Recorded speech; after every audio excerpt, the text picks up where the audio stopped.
Good morning, good afternoon, and good evening, everyone. So today we're going to be going back to our topic here in our calculus series on, finding the absolute and local minima and maxima of a quadric surface.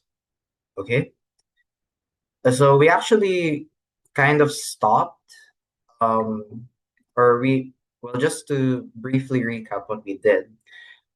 Um, I should stop saying we did an example, right, of finding an absolute maximum and minimum of a given quadric surface. And so we were also given domain restrictions in order to, to solve these more in a step-by-step basis. So here's our steps, right? So to find the absolute minimum and maximum, we want to find the values of our function f in two variables at critical points in D. So again, how do we get our critical points? Well, we take the partial derivatives of our function of two variables with respect to x as well as with respect to y. We set them to 0, and then we find a critical point or a set of critical points. And after that, we want to find the extreme values of f on the boundary of D. And so how do we do that? We want, okay, here I'm gonna kind of go through this step by step since I was a bit rushing. Or no, I wasn't a bit rushing. I was rushing on this in the previous video. So just to briefly recap. So here, how in the world did we get f of x 0? Here's the idea. Here's the bottom line. We want to, so to find the extreme values, pretty sure there was a specific. So we want to make use of this boundary as well as our critical points. Okay, so here's our boundary, right? It's a rectangle D.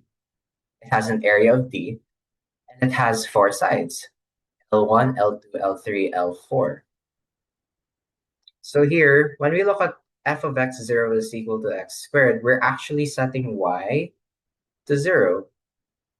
So we're looking at these 2 points where y is 0. So we're looking at this domain. We're looking at our first restriction, which is that 0 or x is in between 0 and 3 inclusive. So including 0 and 3. And so from there, we want to look at L1. So, okay, maybe I'm not gonna write it that way. I'm still thinking of how to organize my thoughts. We set y to 0, and since our original function was this, if we set y to 0, we actually just get x squared, right? And then from there, we plug in x equals 0, right? We have two values of x, 0 and 3. And so we want to plug both of them. And there we have it. We find a minimum and a maximum value. So the minimum value is 0. The maximum value, x, we plug it into here, 3 squared, 9. And so the maximum value in this case, in L1 is 9. The minimum value is 0. Now I'm not going to get into the absolute max yet. Actually, let me quickly erase this. I'm just going to erase this for a bit. We'll keep things as slow as possible. Next, let's look at L2. Solve this. So here we see that x is 3 and y is 0 and 2. So here now we're looking at this domain between 0 and 2 of y. And so we set x to 3 And if we do that, we get 3 squared negative 6y plus 2y. And then here we get negative 4y plus 9, or 9 minus 4y, which was how I wrote it before, 9 minus 4y. So we have f of 3y is equal to 9 minus 4y, and then we plug in the values again. So here we have y as 0 and y as 2. Y as 0, y as 2. And then we get a maximum value 9. We get a minimum value of 1. How did I do that? I just plugged it in. So I plugged in 0 here. I get 9. 9 minus 0 is 9. I plug in a 2 here. That's negative 4 times 2. That's negative 8. 9 minus 8 is 1. And comparing or contrasting these values, well, we see that the maximum value in that domain or in that restriction is 9. So here we can see which ones are maximum and minimum. We keep doing that again. Now let's look at L3. So what's in L3? We see that y is equal to 2. In L3, oh, my bad. Y is equal to 2. And so it's the same process. Well, we set them we set y equals to 2, plug in 2 for y, get this value, x minus 2 squared.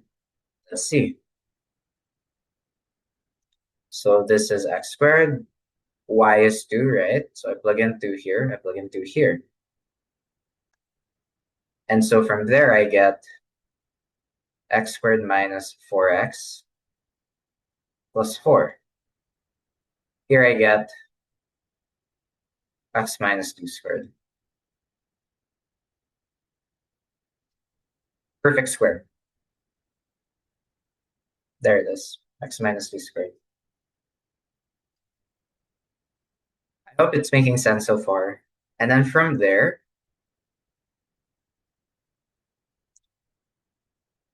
we use the domain or the restriction where x is in between 0 and 3, and we plug in the corresponding values down below. And so we see when x is 0, right? So here, why did I put 2, 2 instead of 3? Why is that?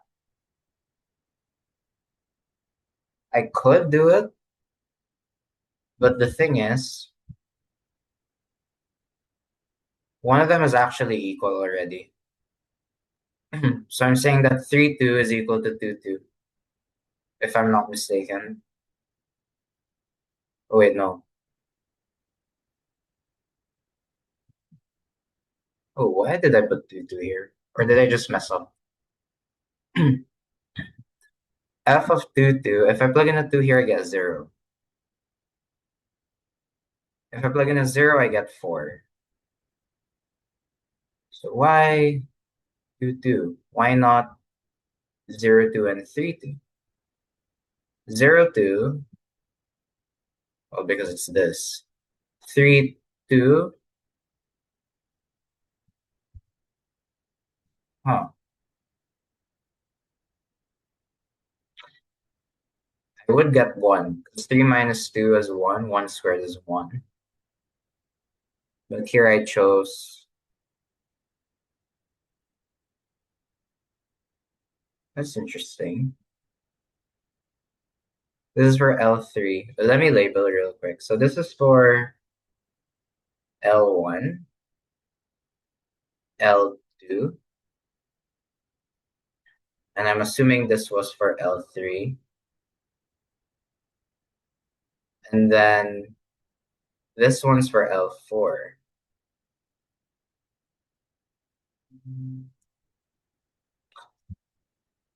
Yeah, because in L4, we used 0, 0, this point, and 0, 2. But on the other hand, here in my L3, I use 0, 2, and 2, 2 instead of 3, 2 and 0, 2.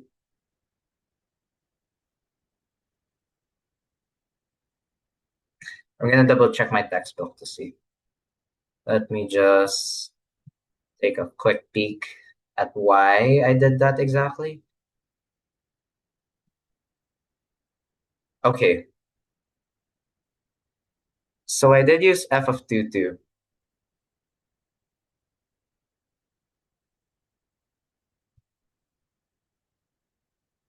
Oh, so the reason why,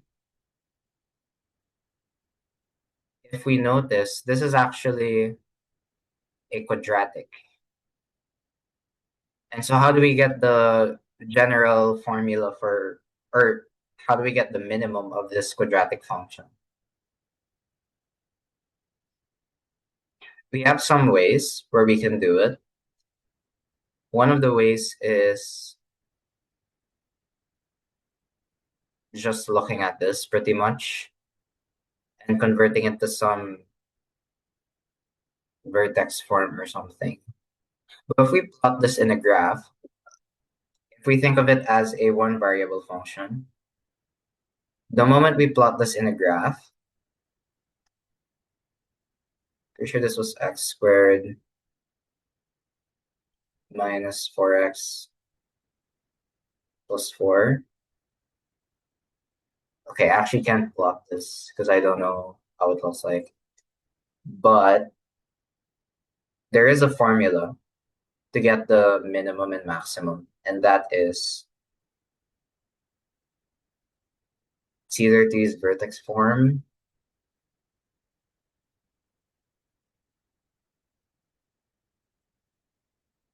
Oh no, I just take the derivative. Yeah, I'll just take the derivative. That one's easier. I don't know why I'm thinking of pre-calculus things.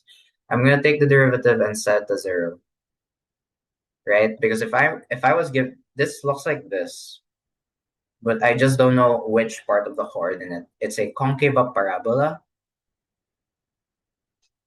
but I don't know where its coordinates are because I'm not I'm not that kind of a nerd where I graph everything and then just know everything because I've been graphing a lot of stuff.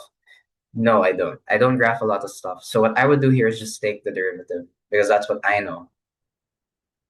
And so I put my 2 here. I do this. I do a chain rule. And then I see, okay, well, this is just 0, 1. So I actually just have this. So this is 2x minus 4. How do we get the minimum? If we were to plug in, okay, I'm going to treat this as a value of x. This is its derivative. I'm going to treat it in terms of 2. Now you might ask, why 2? So let's say I was given this. I was only given this. And then the rectangle. So I have 2 points to pick, 0, 2, and 3, 2.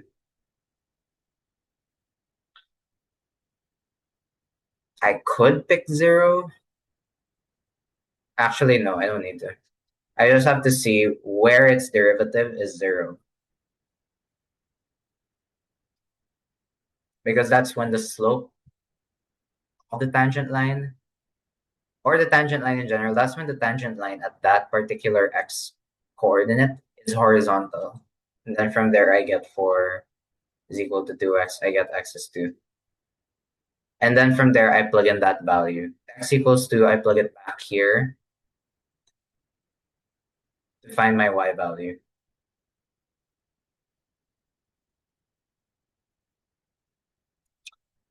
So what would this, oh, that would be a 0, surprisingly. It's not 2, 2. So how do I find, oh, so that's where it's given here. So it was given here, my y is 2. Oh. Yeah, so that was the trick here. The trick was to do, when we're given this, we want to take the derivative and then get the minimum. It's one of those tricks, right? Okay, I hope that makes sense, but that's a calculus 1 technique. And then lastly, okay, and then our maximum value is 0. Okay. Now how did we get that maximum value? Actually, wait, let me step back. How do we get that maximum value? Y is x 0 based on this function. Hmm. So judging by this graph, I can't really, because this is a concave of parabola, so I cannot find a maximum value. And so I have to resort to this technique here, where I look at this one. Then how do I know it's not 3, comma 2? That's another thing. Or honestly, I think I just get all of them and then see which one works. Yeah. So I basically try everything I know and then see which one works. So the textbook maybe just did these two. I could do 3 too. I get 1 though. But yes. So that's how it works. Um, then I said again. Now I'm gonna move on to f of 0y. F of 0y means I'm setting my x to 0. So if I set my x to 0, I'm only left with 2y, right? I set this to 0, I get 2y, positive 2y. And then from there, I try to identify at which point do I find my max and minimum. Based on this domain, to be honest, I could try both of them. And then here I see I get 0. And then here I get 4 when y is, I'm trying these boundaries. So the way to get extreme values, okay, let me check the tips. This one I still find it a bit confusing. So to get the extreme values, I think we not only have to consider the boundaries, but we also have to consider some other techniques that we could use to find maximums and minimums. So we could use some derivative techniques. We could also use, what else could we use? Other points. Because other than that, all I know in order to get these values. Oh, the other, I think, no. I know the reason why we didn't use that other one. Never mind. I don't know, actually. Because this is 2, 2. I was thinking, okay, maybe, I think we took the derivative here, but I forgot it's partial. So we actually don't in this case. What happens if I took the derivative here? I get 2x. I set it to 0. 2x equals 0. I get 0 for my x. And so that's my minimum. But then the maximum is 3. Why is it 3 again? It's 3 because, let me see. These points occur, blah, blah, blah, blah, blah.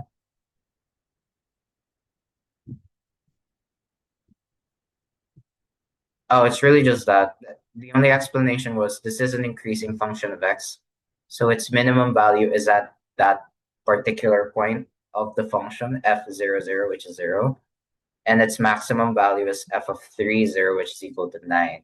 I could use derivatives because it's under my belt, just in case I wanted to find something that doesn't seem obvious. Okay, and then after getting all of these minimum and maximum values and stuff like that, well, now I want to find which one's the biggest number. And here from the biggest number, we can see out of all of the maximum values, 9 is the biggest number. So we actually see this and this. And so that gives me that the maximum value or the absolute maximum value is 9. And then I look for the smallest value out of all of these, including the critical point. I almost forgot to mention that we also have to look at the critical point when we're evaluating or when we're determining which is the absolute max, which is the absolute min. And so, judging by the data that was given here, it seems like the absolute minimum is 0. And we're done. Okay, are there more exercises for me? No, that's just a proof of the second derivative test. Not going to go through that in the textbook. Extreme value theorem, we already went through that. Rectangular box. I'm going to go through that later in this video, actually, because I need to explain that a little bit more. Let me actually go through the examples in the homework that was given previously, just so that I can dive deeper into it. Okay, these are finding local maximums and minimums. So we get that idea. We did do a lot of these in the previous video in my calculus series. We also were able to find their exact values, the local maximums and minimums, as well as their saddle points. Saddle points again mean it's a critical point, but it's not a max or a min. What else? Oh, we were also able to do a shortest distance in our previous video. And we were able to utilize the concept of finding the maximum and minimum in order to find the distance from a point to a plane. And so that's the idea. We did a distance formula. We replaced z in terms of x and y for the reason being the point is not on the plane. Because if it was, then the distance is 0. Right? Because if the point was on the plane, think about it. The point was on the plane. What's the distance of the point to the plane? Nothing. It's already there. And so, yes, we were able to translate z into x and y. Reason being, we want to deal with a function in terms of x and y. So 2 variables. And we squared it to make it easier. And then from there, we found critical points of that function of 2 variables. In terms of x and y, we took their partials. We got 2 equations. We put them in a system. We set them to 0 to find their critical points. We ended up with these values of x and y. And then from there, we plug them back into the distance formula to get that point. And that's pretty much it. Okay, let me look at more examples on these. Okay, I'm not going to go through local max and min because we already did most of that in the previous video. I'm actually going to go through, let me see, find f. Oh, let's do this. Let's find the absolute maximum and minimum of our function f. Okay, let me do this. So here we want to consider function on set D. When I say set, I mean like the one with the curly braces. So our function is f of xy. So it's a function of 2 variables. And it's equal to x squared plus y squared plus x squared y plus 5. And then our set D, it's the rule that for each xy point, the absolute value of these coordinates are either equal to or less than. Okay, that's how it is in English, but the way we write it seems confusing. So again, how do we format a set? This is the points. The vertical line means in English the rule. So it's like the rule, and then these are the restrictions of these points. So it's the set or a group of all the xy points that when we take the absolute value of each of these coordinates, x and y, they should be either equal to 1 or less than. And so if we see an x coordinate that's 5, that's definitely not in this set B. So that's what a set is. It's basically how we group these things. Okay. Now, based on this, we want to find the absolute maximum and minimum. So let's quickly do that. Max and min. So how do we do that? Of f specifically on set D, right? So the way we want to do this is we just follow the steps. That's it. So the first thing we want to do is find the critical points because that's step 1. How do we find critical points? We get their partial derivatives. Okay, let me write it in a different way. So our partial with respect to x. So this is 2x plus 0 plus y, or 2xy. Okay, that's done. And then our partial with respect to y. So this is 0, this is 2y. Third term is, what's this? So second term is 2y. Third term is x squared is a constant. We leave it be. Oh, we're done. And then we make them equal to 0. So let me actually reformat this whole thing. I'm gonna put this partial derivative down here. I'm gonna set both of them equal to 0. And then from there, I have a system. So I have a system. Never mind. Let me put this back up here. I'm debating because I want to see which one has a better format. So we have a system here of two equations. So my idea usually is to solve for one of them. In this case, I think solving for this one is easier. So I'm going to say, oh, never mind. Because this has an x squared, so I don't want to do that. I'll do the other one, actually.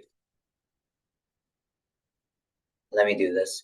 This one I can just say this is x plus xy is equal to 0. I could divide everything by 2. This one I couldn't do that. So I'm just going to leave it be. And then from there, let me just do it manually. So this x plus xy, I could write it as x times 1 plus y is equal to 0.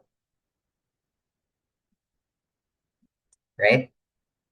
And then from there, oh, crap.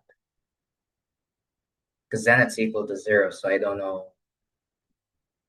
Oh, that is tricky. I could say, okay, I have two things here.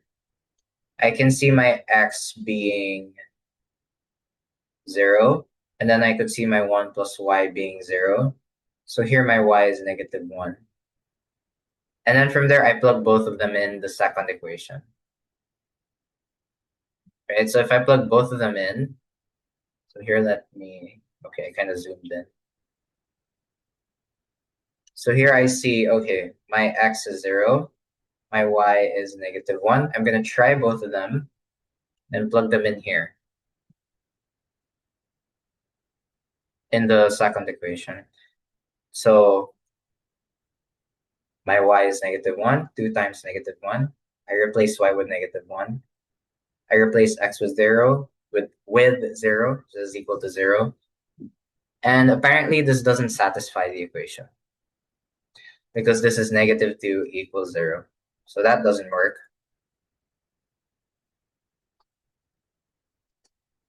That's a drag.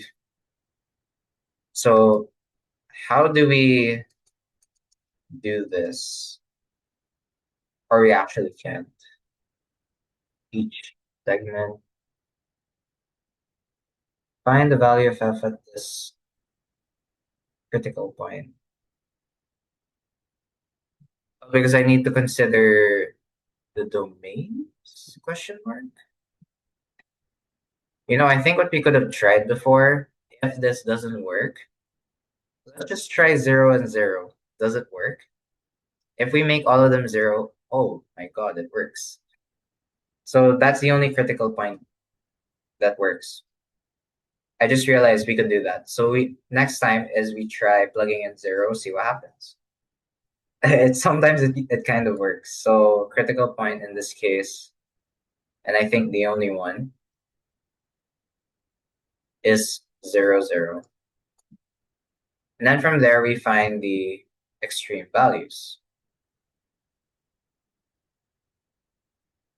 So how do we find the extreme values?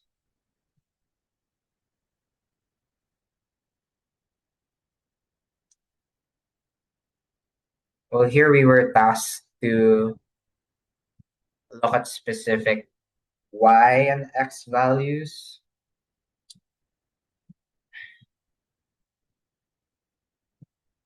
So yeah, let me do that.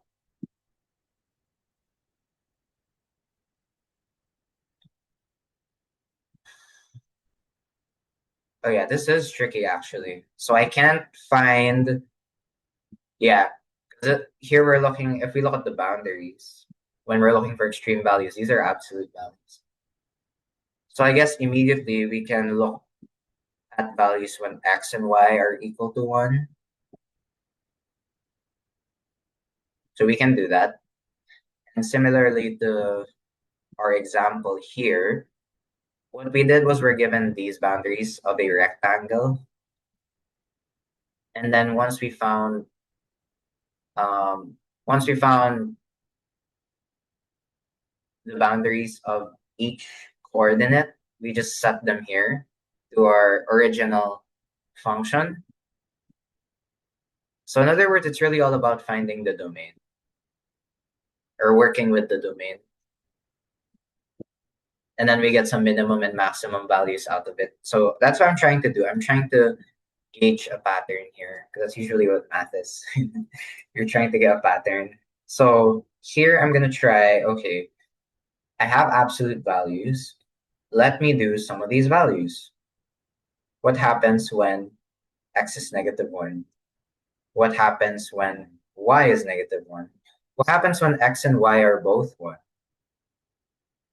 So let's see, when x is -1, I get a function like this, right? Because I set x to be a fixed number, which is -1. And similarly here, I set y to be a fixed number, -1. And then we just solve accordingly. So we plug in -1 to my x's here.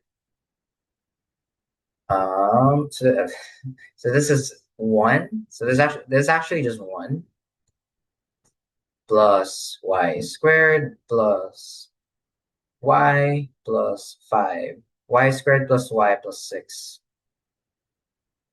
So let me do that.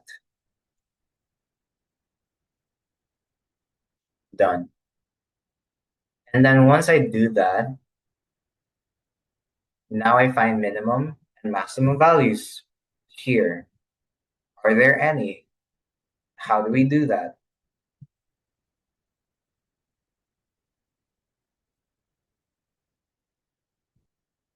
Let me think. Hmm.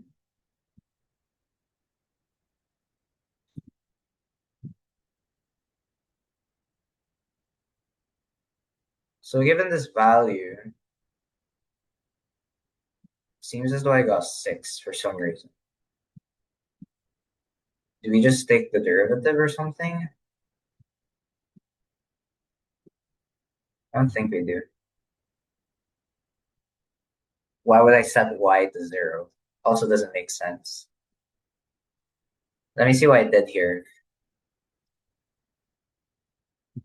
Oh, because we're given values here. But in the previous one, we weren't. So here we're not, oops, here we're not given any values besides -1. In the previous example, we were given a rectangle, so we kind of know how to get the domain and stuff like that. Here we're given, we don't know how to work with the domain here, the restrictions.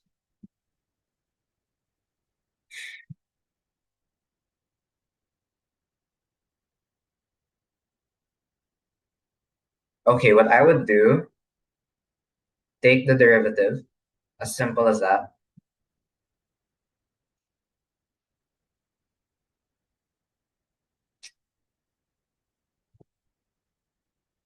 Is it with respect to y or obviously it's with respect to y.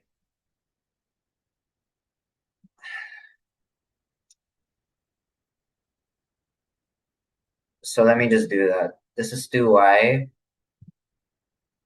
plus 1. I set to 0. I don't get 6 for my y value. I get something else. Oh, I set to 0. 2y equals -1. Y is -1/2. And then I plug that here, if I'm not mistaken. Let's see. So if I plug that back here, let me see if my intuition is correct. I get 1/4 plus 1/2 plus 6. Okay, that's not, no. I don't get the minimum value there. It has to be some other way. Okay, so here in this case, when we don't know how to do it, we simply give up. We don't keep trying because that's a waste of time. So what I would do here is this.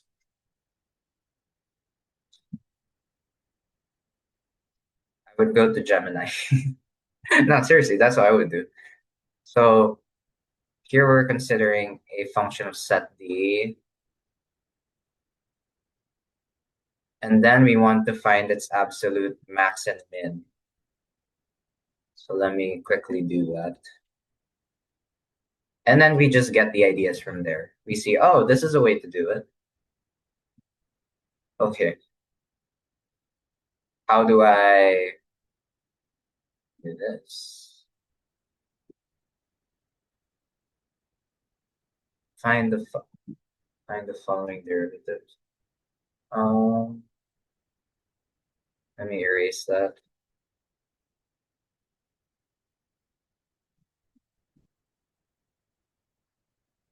Yeah, let me find the absolute max and min given the domain D. So what would I do? I would calculate the partial derivatives, set them to 0, get the corresponding critical point, and we see that's 0, 0. Okay. Now I evaluate f at the critical point. Oh, we could actually do that. There's no harm in not trying, right? Let me see. Analyze the boundary.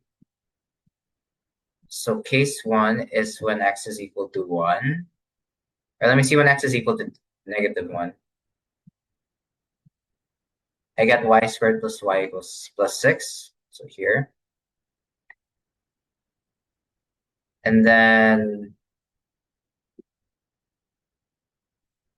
oh, so I have x equals -1. I plug that back in here to get the y value in my original function. Okay, that's smart. Because if I plug that back in,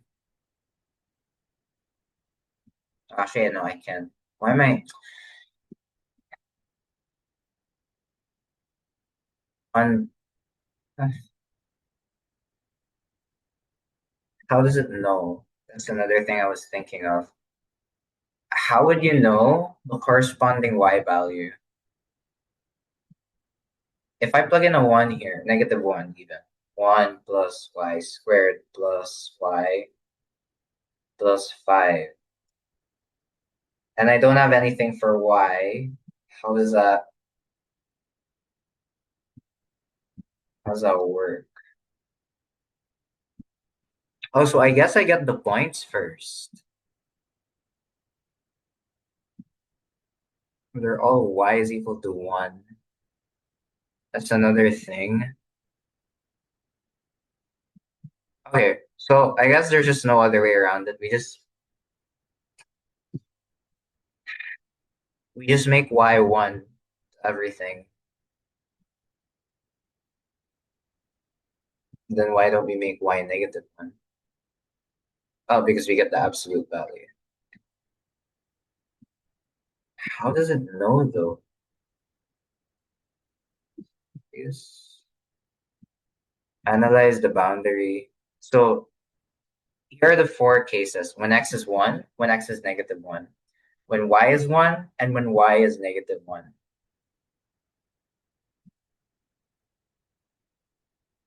Quadratic has a minimum.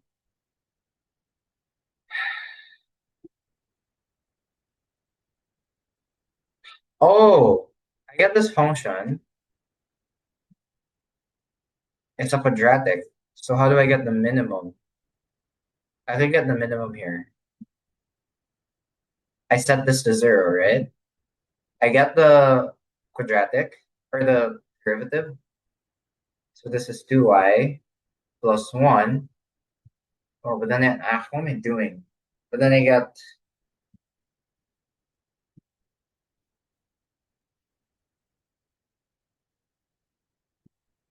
oh yeah, and then I get, yeah, I'm right. So I was right the whole time. Then I get -1/2. Oops. I get my corresponding y value here. And then I plug both of them in. Okay, that's smart. Yeah, because I have a quadratic, and then I find the minimum and maximum values. So I actually get this. I plug it here. This becomes 1/4. Okay, you guys can't see it. I'm gonna put it in red. 1/4. 1 times 1/4, 1/4 plus 5. 2/4, 2/4. 1/2. 1/2. My bad. 1/2. 1, 2 plus 3/2 plus 5.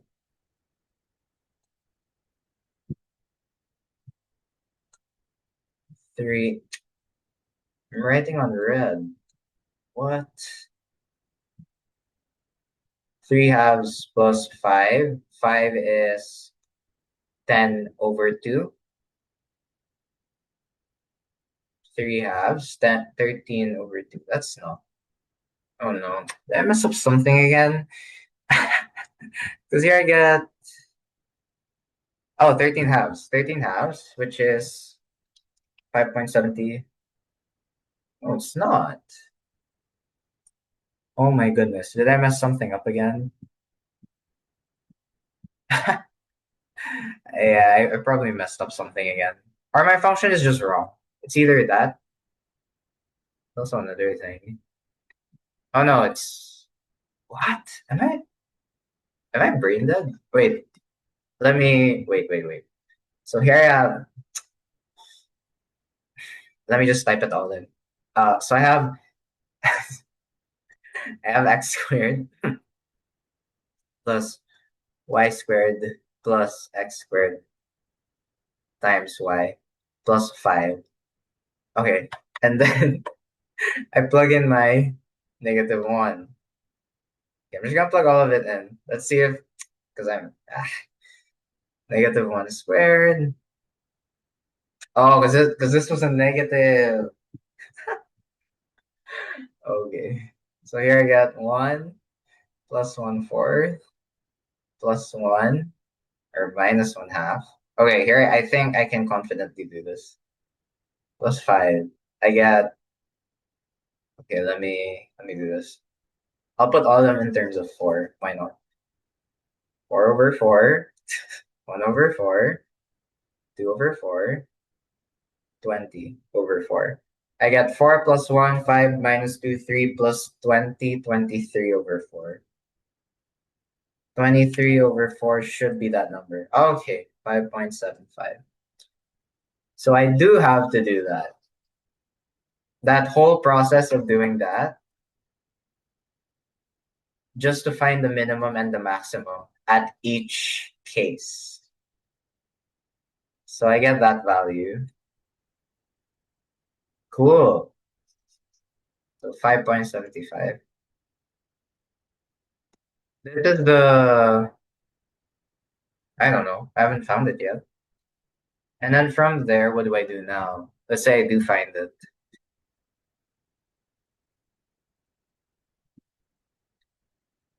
Oh no, this is an issue. How do I find the maximum? When x is -1. I find the minimum through this, right? Because I took the derivative, now I get this. Now how do I find the maximum? But here we can actually see a domain. So the maximum is 1. So when we say 1, and then we do that whole thing again. I'm not gonna do it.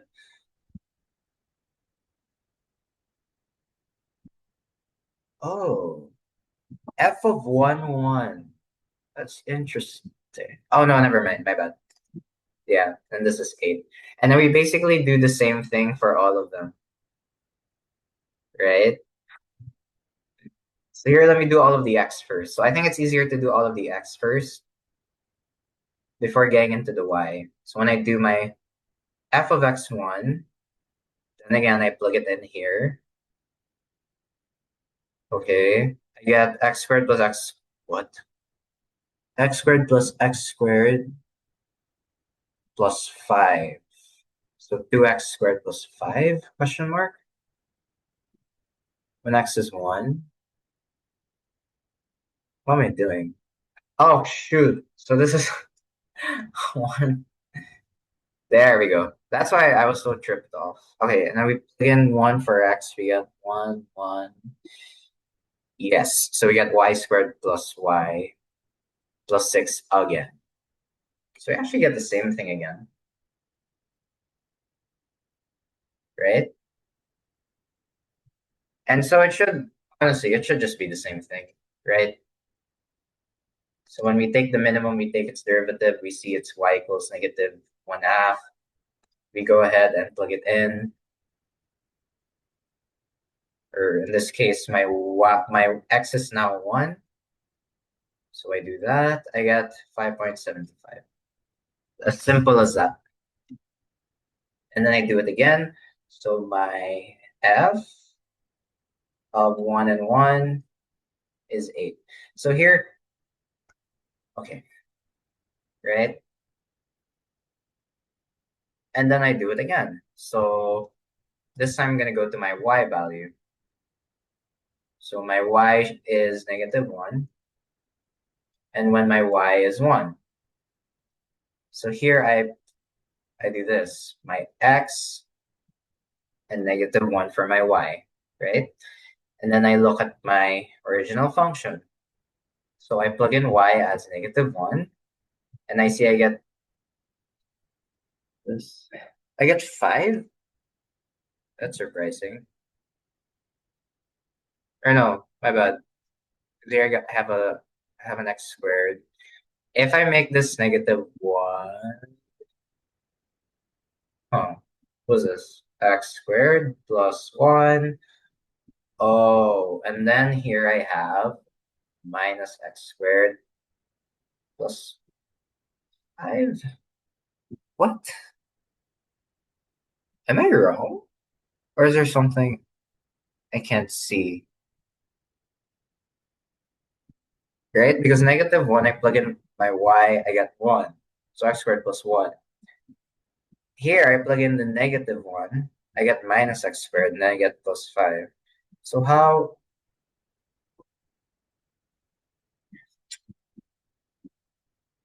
Oh yeah, I'm right. And I just get 6. I get 6. So whatever value I choose, I get 6. So here my maximum value is 1. How do I know? Because of the domain. How do I get my minimum? I take the derivative. I get 0 for my x. So if x is 0, I plug it in, it's 6. If x is 1, I plug it in, I get 6. So this is just 6, right? And then for y equals 1, well, here I do the same thing. So oh shoot, I do this, right? I replace y with a fixed constant 1. And then here this time I get plus. So I get 2x squared plus 6. I get that. I could, that's fine. I'll leave it like this. 2x squared plus 6. And then from there, I try to get the minimum and maximum values. How do I get the minimum? I take its derivative and set it to 0. 4x. X is 0. That's my minimum. And so if I plug that in, I solve it again. F of 0, if I make everything 0 here, well, that's just gone, gone. 6. Wait, let me see.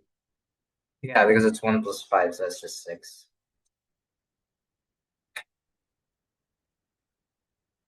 So I get the maximum. It's given x is 1.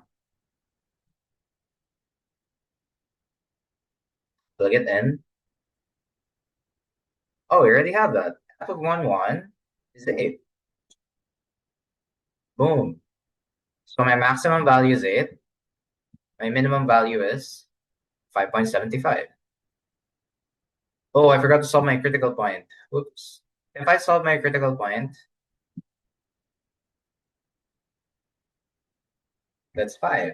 So actually my absolute minimum is this.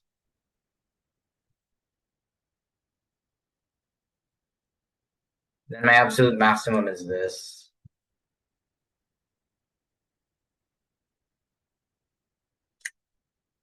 Right? Anyway, that's some pretty cool stuff, I would say. Yeah, there are other ones here, but I just went through one of them. Yeah, we have some domains one. We have x squared, shortest distance, points on the cone. I'm gonna go through this in the next video because I don't want this video to be super, super long. But anyway, I hope you guys enjoyed, and now I'm able to go in depth on these topics. And yeah, I'll see you guys in the next one.